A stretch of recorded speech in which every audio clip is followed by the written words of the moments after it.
5వ అధ్యాయము 14వ వచనంలో మనం చూసినట్టయితే,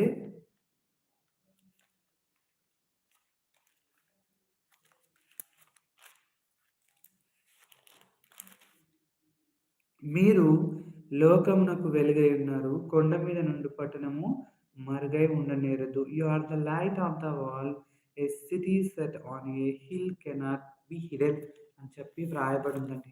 చూడండి, మనము మొట్టమొదటిగా అనేకులకు రక్షణార్థమైన మార్గముగా ఉండాలి. అంటే సాతాను నుండి, సాతాను క్రియల నుండి, సాతాను బంధకాల నుండి వాళ్ళని విడిపించి దేవుని వైపునకు, ఆ నిత్య జీవమున వైపునకు మనము నడిపించే వారిగా ఉండాలి.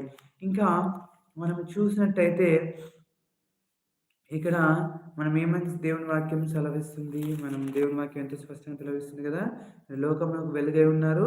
కొండ మీది పట్టణం మరుగై ఉండనేరదు అని చెప్పిన ప్రకారము ఈడ ఏమనంటే